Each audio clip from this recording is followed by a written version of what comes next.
Thanks all for joining the webinar today, the InfraSite webinar today, that is titled The Foundation of Digital Design and Delivery for Infrastructure Projects.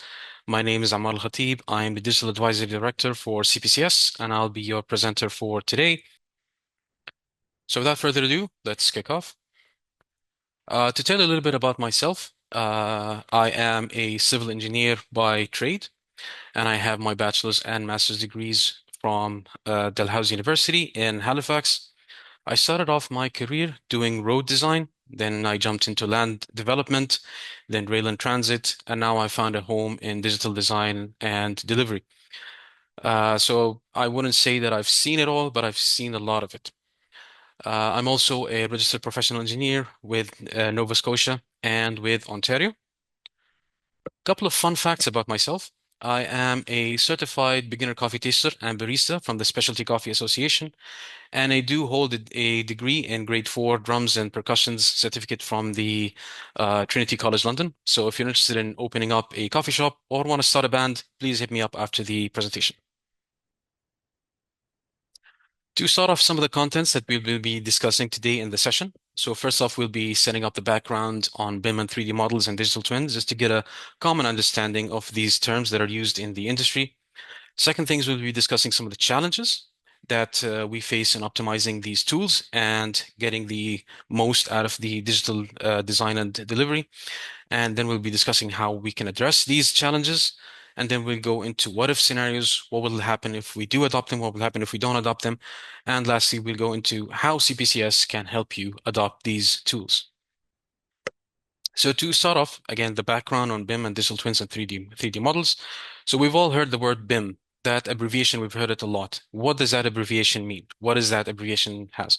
It is Building Information Modeling. So that is the abbreviation of BIM. And what is the actual definition? In accordance with ISO 19650, it is the use of a shared digital representation of an asset to facilitate design, construction, and operation processes to form a reliable basis for decision. What that means is we're getting the right information to the right people at the right time throughout the life cycle of that asset, because we can see it has design, construction, and operation. So it goes through CapEx and through OpEx so we get the information to the decision makers to make informed decisions.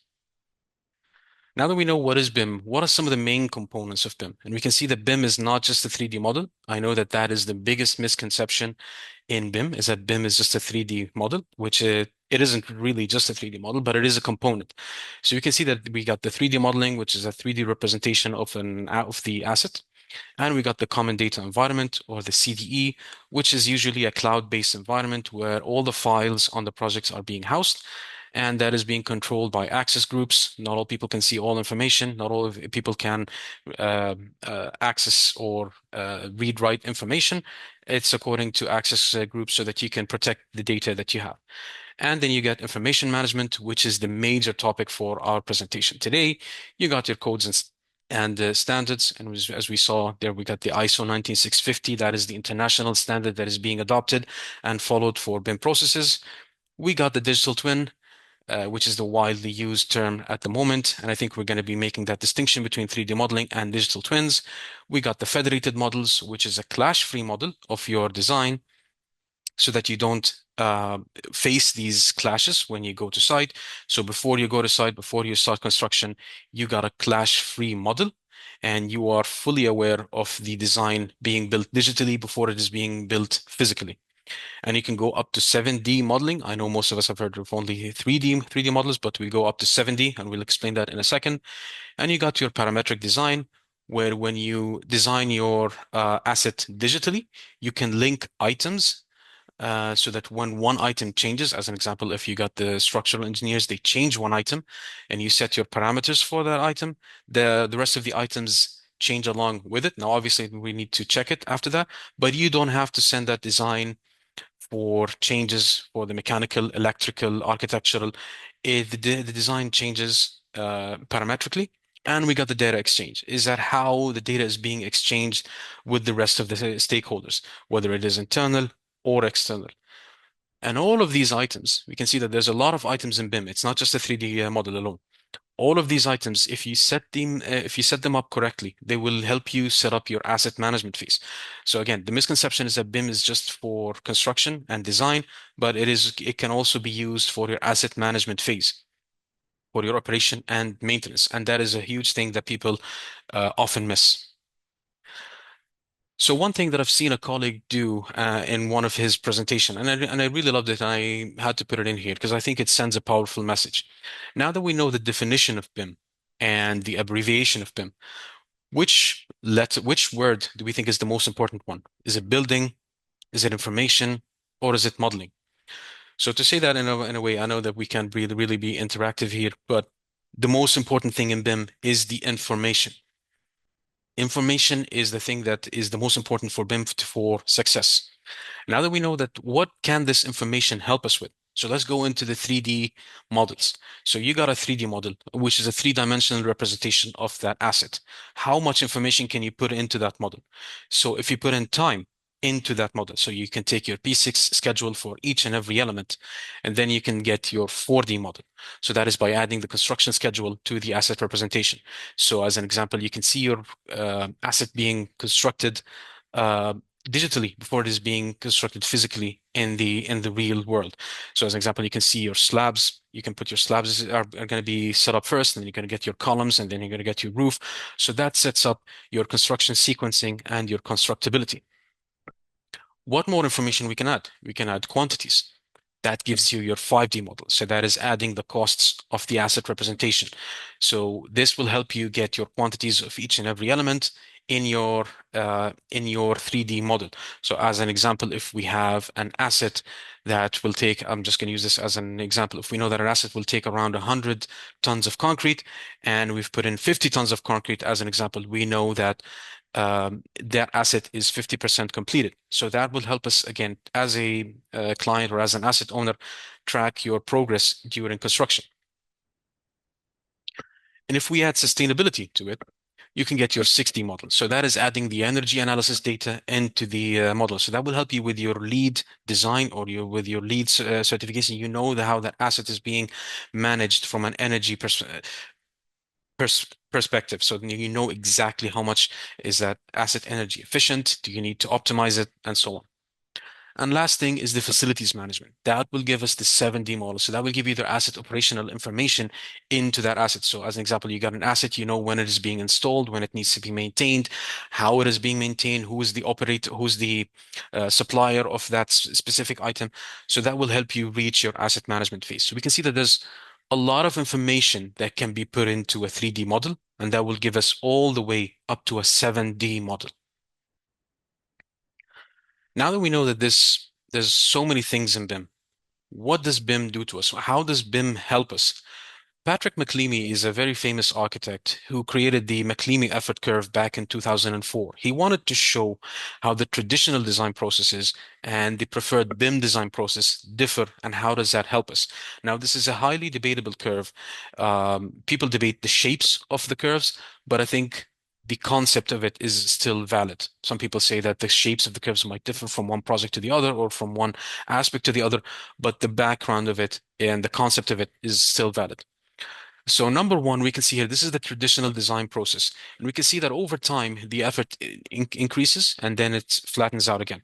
And the maximum effort is required and needed over the construction documentation. So that's your IFCs, let's say, when you send your documentation to site for construction. That is when your maximum effort in design goes in. And with time, the cost of design changes increases. So you can imagine, for example, if you're doing some design changes in your concept designs, that will not get you to spend a lot of money in those changes. But if you're trying to make changes when you're during construction, then I'm sure that that will cost a lot. So with time, our ability to impact cost decreases. And that's the third graph, the third graph that we see here, is that our ability to impact cost decreases. We're not able to do some value engineering because of these are last minute changes, and our ability to impact that is reduced greatly. And what BIM is trying to do is we're trying to shift the effort to the early stages. And this is one of the misconceptions, is that people say that BIM is costing us more. It's not. It's just shifting the effort to the early stages in the project so that it will make it easier for you to make those changes. So if your effort is all done during your schematic designs or your detailed design stages, then your ability to impact costs and your ability to make changes has increased, and you're able to make these changes early on, and you're not able to make those errors, let's say, or changes when you reach construction. So that will help you a lot in reducing costs. But again, it's just shifting the effort early on in the design stages. This gets us to the digital twin. So now we know what a 3D representation is. Now we know what BIM is and how it can help us. What is the misconception that people use interchangeably between a 3D model and a digital twin? So what is a 3D model? What is a digital twin? A digital twin is a 3D representation of a physical asset plus sensors that feed live data into that model. So we got sensors on site on that physical asset, and we got IoTs that keep feeding live data into that model. So it's not a static model. And this is the main thing that distinguishes a 3D model from a digital twin, is that a 3D model is a static model that's only updated if you do that manually. But a digital twin keeps getting live information from sensors on site. So as an example, if you want to take it as in a rail and transit, if you put sensors on your rails, let's say, it will give you all the information from stresses, strains, all that information is being transferred to the digital twin. So that will help you make decisions in real life. Plus, to a lesser extent, and this is in my own opinion, a 3D representation of the surrounding environment, because you want to know how that 3D representation of how that asset is interacting with the surrounding environment. And once you know that how that asset is being constructed, you will need to know how it is being interacted with the surrounding environment. As an example, if you got a bridge over a specific river, let's say, and that river floods, you want to know how that 3D representation or how that digital asset will interact with that.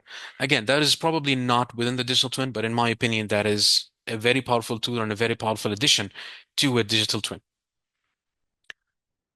These items, they will give you a digital twin. So that is the distinction between a 3D model and between a digital twin, is the live sensors and the live data that is being fed into the model. So now that we have a common understanding of all the tools that we have, what BIM is, what digital twin is, let's dive into some of the challenges and the benefits that we can from implementing some of these digital tools. Before I begin that, I would like to tell you a little bit of a story. And usually this is an interactive segment, but since this is online, this is not going to be possible. How many of you can recognize the tools that are in front of you? So we got on the left-hand side, we got the T-square. On the right-hand side, we got the protractors, we got the compass, the triangles, all that stuff. We know that these are the drafting tools that were used. Interestingly enough, the picture on the right-hand side, I found that on Temu and it said vintage drafting tools. So that made me feel old, actually, considering that when I was a little kid, I used to see my father using these tools, who was a civil engineer as well. He used to get all these A0 and A1 papers and start drafting and making sure that the drawings are correct. And that made me excited because I wanted to use these tools when I grew up. Unfortunately, when the time that I got into university, I got into civil engineering, these tools were made obsolete. These tools were not being used, and instead they were replaced by CAD designs. So we were using AutoCAD, we were using inroads and all these things. We even had a course in university for engineering drafting using AutoCAD. So these tools have become obsolete. And I think this is where the point that I wanted to make is that it didn't make engineers irrelevant. It didn't replace us. What it did is that it just meant that we needed drafters. We adapted. We stayed on track. And I think this is where people say and keep saying that AI and digital twins and BIM are the major technology disruptors of our generation. But it really isn't. I mean, there's a lot of other technology disruptors and a lot of other technology changes that have happened throughout our lifetime. And we adapted, we evolved, we just adapted to the new ways of working. So you got your AI and your digital twins. And I'm not saying that these are not powerful tools. These are amazing tools and can do wonderful things if they're being put correctly. But I just wanted to make sure that I wanted to make the point is that we've had technology disruptors before. We've adapted. It just means that we need to do things differently, and we just need to maximize the use of these tools. So what's the driver behind changes of these tools? And we see this with clients and in the industry all around, in AI again and in digital twins. It's usually one of two things.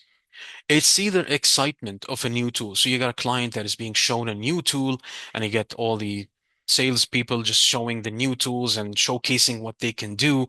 So the client gets interested, and whether it's, again, asset owners, consultants, contractors, they get excited about a new tool that they want to see and they want to maximize the use of that tool. So again, it is the excitement that is driving this. Is that, wow, this thing can do wonderful things.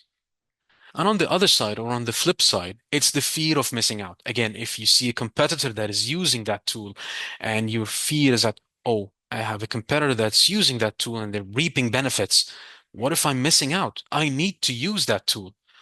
But the thing that we're missing here, and that gets me to the next point, is that what comes first? You got the tool. So that is the solution. What comes first? Is it the problem, or is it the actual solution? And unfortunately, in this way, we're so excited about the actual solution, whether it's AI, whether it's digital twin, whether it's BIM, that we don't think about the actual problem. We get clients all the time that they want to implement a digital twin, they want to implement BIM, they want to put AI, but they want to retrofit that solution to a specific problem.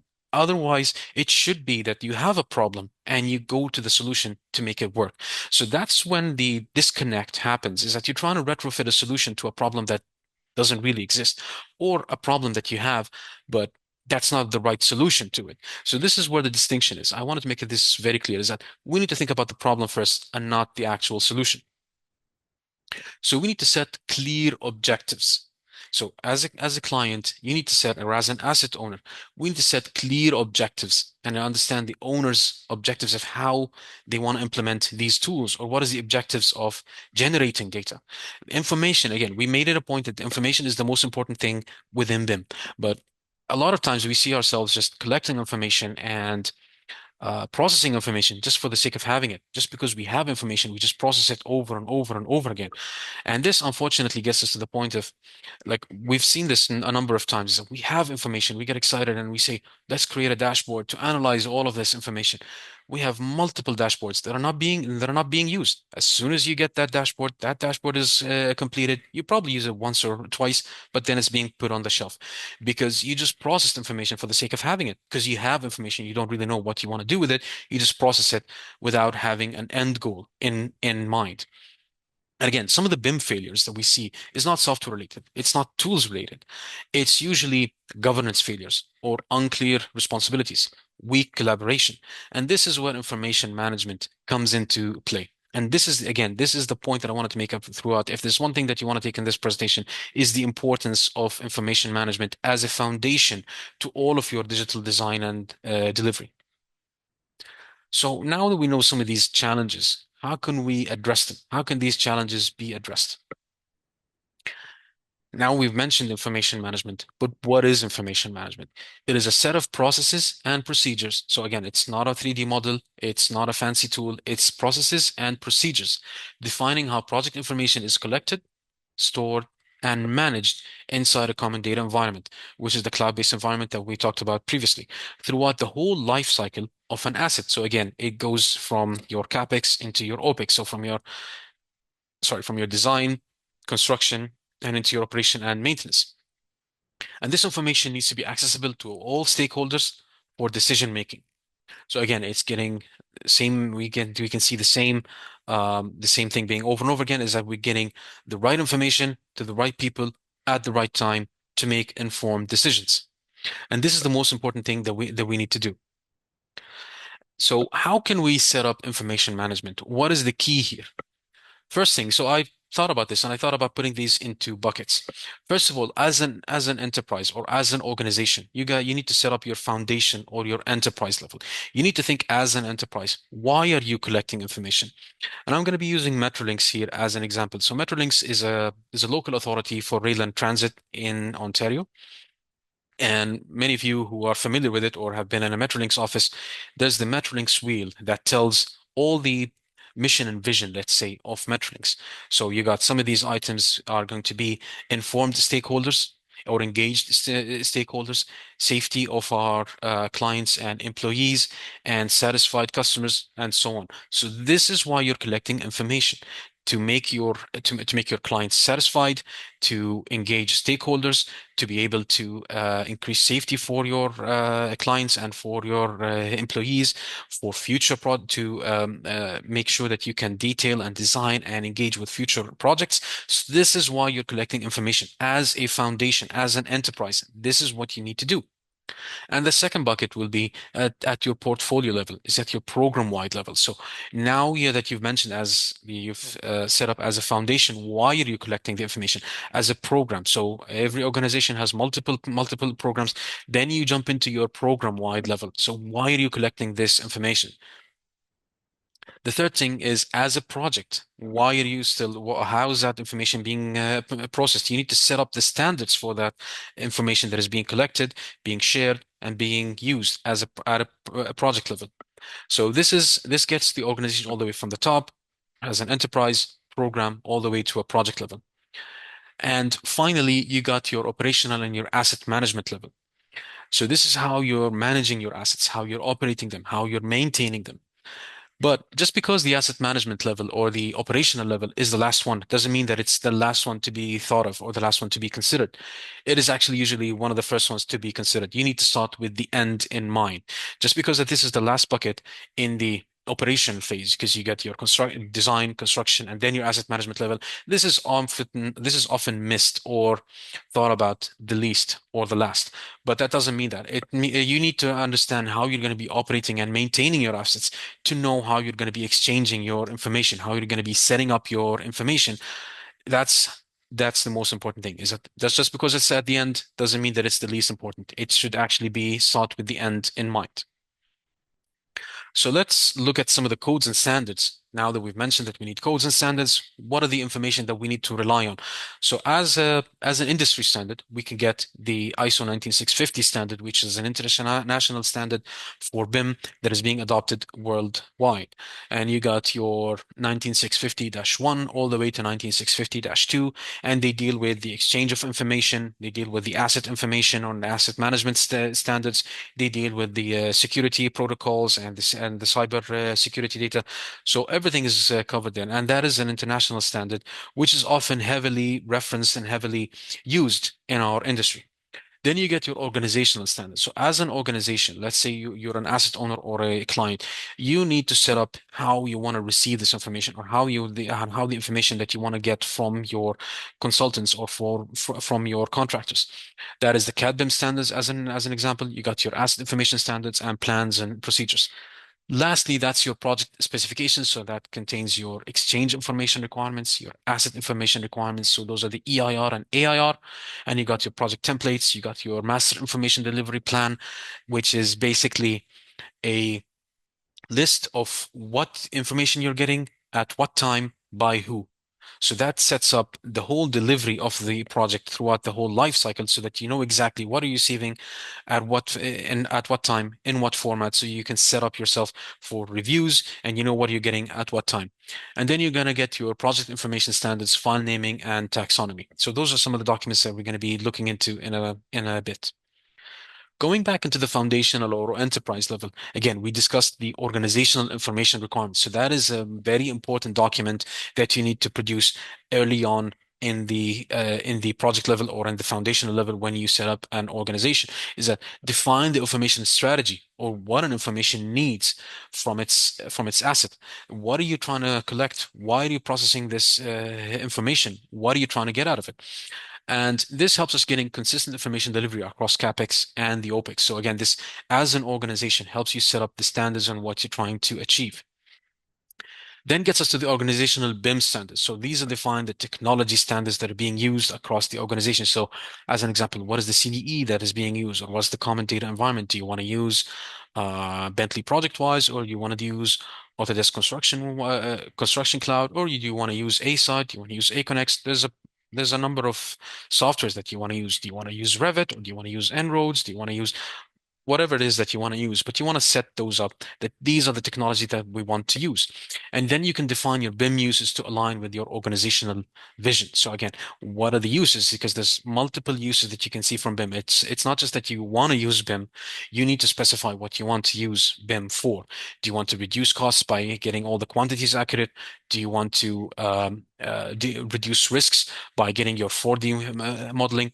So there's a lot of things that you need to set up, and that will help you set yourself up for success.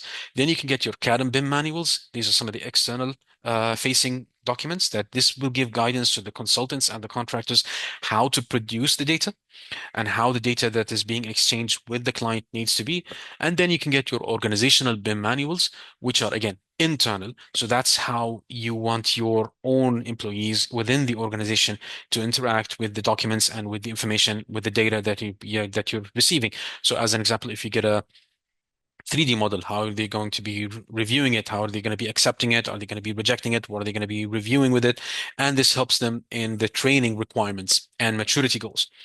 And finally, you can get your BIM execution framework. So that is the BIM execution plan templates, the master information delivery plan, and the naming convention.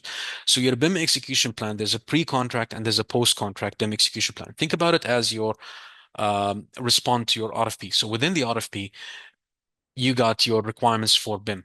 And then your consultant, your contractor needs to respond in showing you how they can comply. So they will showcase some of their talents, they will showcase some of their projects, they will showcase some of their expertise in the BIM world and how they plan on complying with your requirements. Once they are awarded, there is a post-contract BIM execution plan that shows exactly step by step how they plan on implementing this.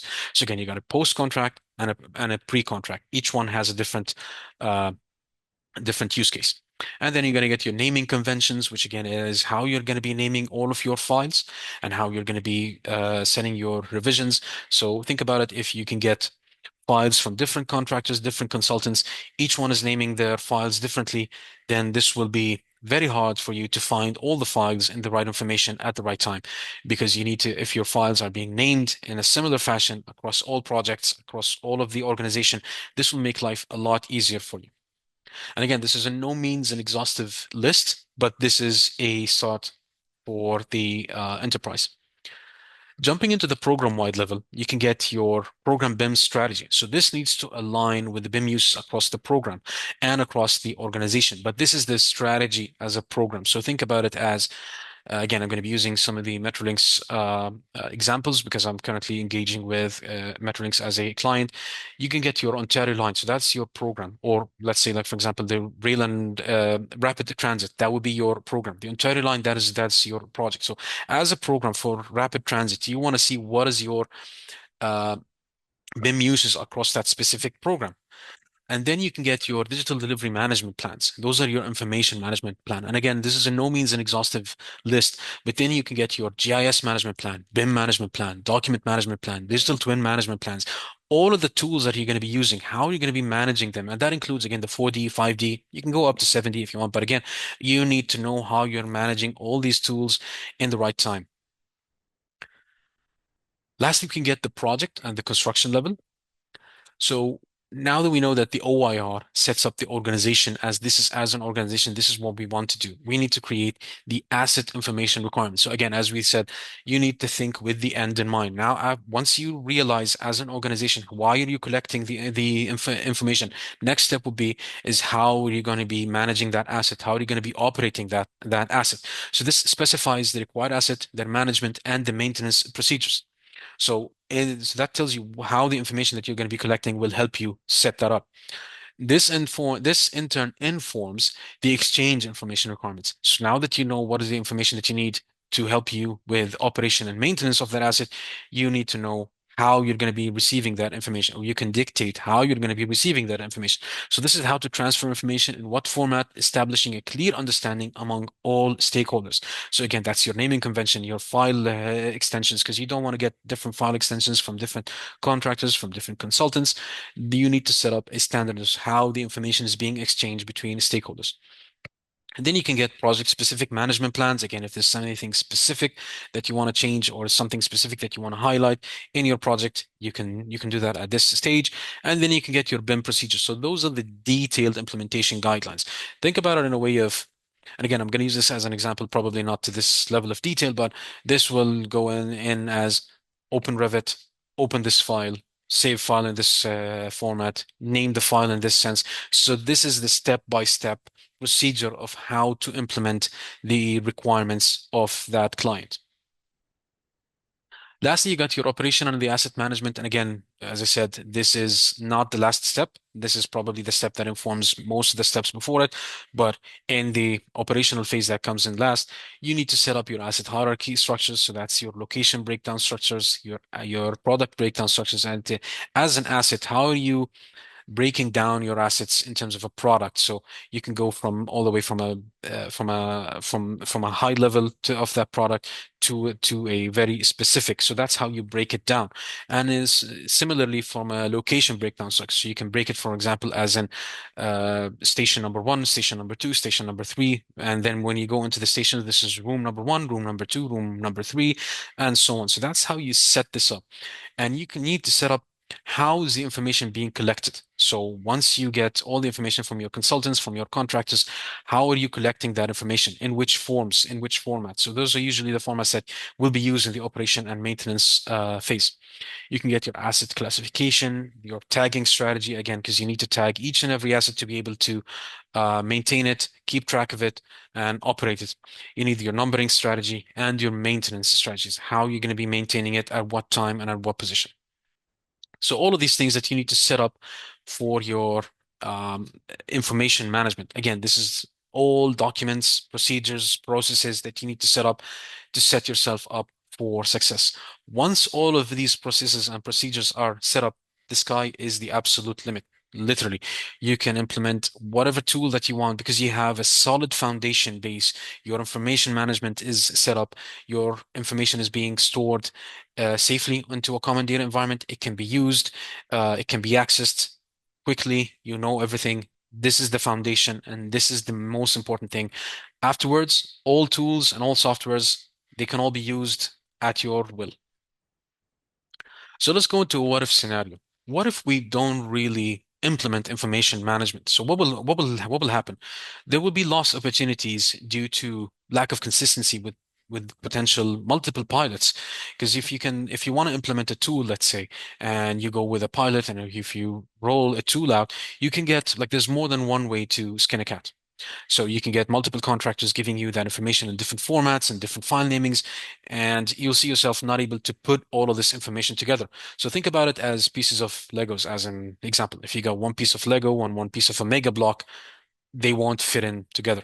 You need to get all pieces in the same shape, same size, same spacing, if you will, so that all the pieces fit in together. So again, if you don't have that information management foundation, or if you don't set up your standards, your requirements, then the pieces will not fall into place. And again, you're going to get reduced ability to benchmark the costs because again, each and every contractor is going to price this differently because your information is not set, and each and every contractor is going to understand your requirements differently in implementing some of these tools, some of these softwares. So that causes inconsistency that you're not able to benchmark and you're not able to estimate the costs, and that will not help you during procurement as well because you don't really know how the information is. You don't really know you're just procuring a tool again because the salespeople just pitch that tool to you. And then you're going to get your increased contractor costs, as we said, because each and every contractor will be setting up the information or the tools the way that they see fit or the way that they see this done correctly. And lastly, some of the opportunities to partner are how CPCS can help you achieve your digital delivery objectives. So we can develop the information requirements and the data standards for you. We can help you set up all the requirements, processes, procedures, and setting up your information management foundation. Again, that's your foundational level that will help you set everything up so that you can set up all your tools, all your softwares. You can go into your digital twin, 3D models, whatever it is that you're looking for, and we can help you develop your digital delivery strategy. Is that if you have a specific vision, we can help you we can create a roadmap for you in order to reach your digital delivery strategy. And we can identify and procure software again based on your own needs, based on your own requirements. We can get multiple softwares that can fit the requirement that you have, but it is mostly some of the tools that you want that we can help you procure and we can help you identify and we can manage the implementation for you. In the implementation phase, once you identify that this is what you want, these are the tools that you want, we can help you procure and we can help you implement, and we can oversee quality assurance. Even if you're in the delivery phase, we can help you oversee the quality assurance during your implementation phase. So that gets me to the end of my presentation, and I will take questions now if you have any. What is the best app for transport project management? So again, there isn't a specific set tool that is the best tool. So again, it all depends on your own requirements. So tools can do a lot of things, and it just happens you need to know what is it that you're trying to get out of that tool. So there isn't a specific set tool that is one size fits all. It just happens you need to understand your own requirements, and then we can help you procure and get your softwares. But there isn't a one size fits all, I guess. Next question. How will AI impact delivery of major projects in rail and transit, in your opinion? So there's a lot of things that you can do with AI, and AI can help you analyze a lot of the data. So as an example, when you've developed all that data, you can help analyze that data. So it's not just the dashboards. But I think we're still a ways from getting let's say, getting AI to help with design. It's just basically manipulating all the information and all the data. So think about it in a ways that we're getting lots of data from contractors, from consultants. We need something that can analyze that data quickly and can give us, for example, frequently asked questions quicker. So I think that's where AI will fit in for the time being. And that's not just across rail and transit, that will be across infrastructure as a whole. And I've seen a lot of people who have implemented AI in multiple ways, actually, which I don't think I can um, have the liberty to say that, but I think it's mostly being put into, for example, some of the document management systems so that you can analyze all the letters that are coming in, all the things that are coming in and coming out, all of your contracts. That will help you analyze and get the information quicker. Okay, if there are no more questions, thank you all for attending, and we will be sending you the recording fairly shortly and along with these slides. Thank you all for attending, and thanks all for your time.